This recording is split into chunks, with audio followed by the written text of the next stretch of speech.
di sebuah sudut terpencil di Sulawesi Tengah. Ada sebuah sekolah kecil yang mungkin tidak pernah masuk daftar sekolah favorit manapun, namanya SDKT Ogulau. Sekolah dasar kecil terpencil yang berdiri sederhana di Dusun Ogolau, Desa Tibu. Tak ada gerbang megah, tak ada laboratorium modern, bahkan ruang kelasnya pun jauh dari kata layak. Namun di tempat inilah, dua guru muda memilih mengabdikan hidupnya demi masa depan anak-anak yang nyaris tak tersentuh perhatian. Salah satunya adalah Rizka Andriani, sosok guru muda yang belakangan viral di media sosial karena perjuangannya mengajar di wilayah pedalaman. Lewat akun Instagram pribadinya, ia pernah menulis sebuah kalimat sederhana, namun begitu menghantam hati banyak orang. Jadi guru di kota kayaknya enak banget. Tapi kalau semua guru di kota, siapa yang mengajar anak-anak di wilayah terpencil ini? Kalimat itu bukan sekadar caption media sosial. Itu adalah kenyataan hidup yang setiap hari ia jalani. Setiap pagi,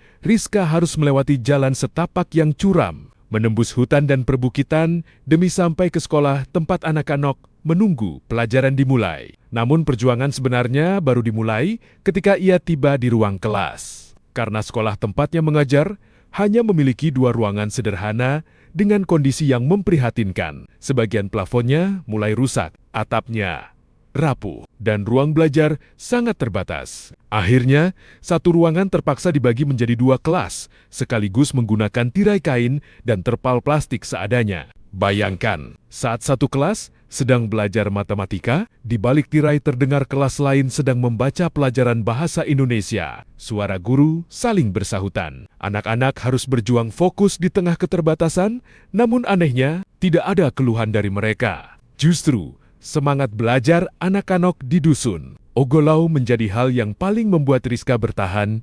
Kalau soal semangat, mereka lebih bersemangat dari saya, tulisnya suatu hari. Dan mungkin inilah bagian paling mengiris hati untuk sampai ke sekolah. Anak-anak di Dusun Ogolau harus berjalan kaki berkilo-kilometer melewati perbukitan karena perjalanan terlalu jauh dan melelahkan. Mereka membawa jeriken besar berisi air dari rumah. Jeriken itu bukan untuk bermain, itu adalah stok air minum bersama selama di sekolah. Mereka minum bergantian menggunakan gayung atau gelas plastik sederhana. Di tempat lain, anak-anak mungkin sibuk memilih botol minum lucu dan bekal mahal. Tapi di Ogolau, sekadar bisa minum bersama di sekolah sudah menjadi kemewahan. Namun perjuangan menjaga pendidikan di pelosok ini tidak dilakukan. Rizka sendirian. Ada satu nama lain yang juga menjadi sorotan publik.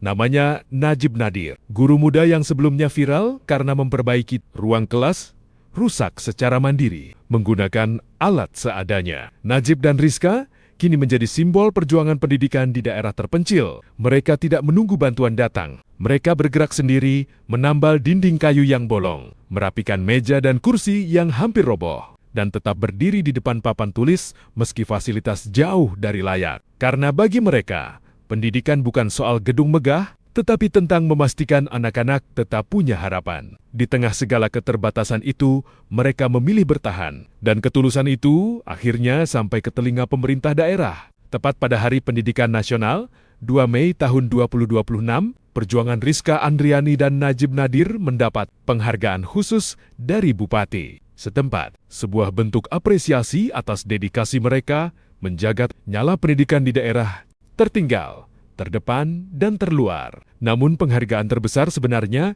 bukanlah piagam atau seremoni, melainkan tatapan mata anak-anak yang masih berani bermimpi. Kisah Rizka kemudian viral di media sosial dan mengundang ribuan komentar haru dari warganet. Banyak yang mengaku malu karena sering mengeluh soal hidup. Sementara di pelosok negeri masih ada guru yang rela mengorbankan kenyamanan demi pendidikan. Tidak semua orang kerja karena materi, tapi karena panggilan hati, tulis seorang netizen. Komentar lain juga dipenuhi doa untuk keselamatan dan kesehatan para guru di pedalaman. Karena publik sadar, tidak semua orang sanggup menjalani kehidupan seperti ini. Di era ketika banyak orang mengejar popularitas dan validasi digital, Rizka dan Najib justru memilih jalan sunyi. Mereka tidak mencari panggung, tidak mencari sensasi, tetapi diam-diam menjaga masa depan bangsa dari tempat yang bahkan sinyal internet pun sering hilang. Dan mungkin Justru dari ruang kelas bersekat tirai di Dusun Ogolo inilah,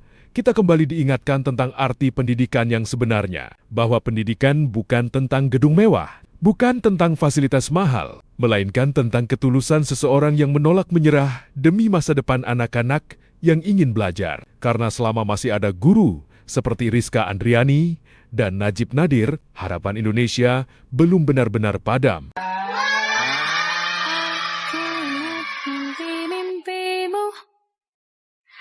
Kecil besarnya itu, ku doakan satu persatu, walau tak bersamaku.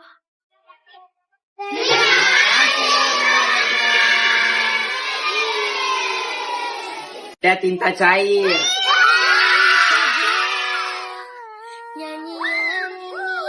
Ada yang mau? Ada yang tahu ini apa? Ambil harus kanan.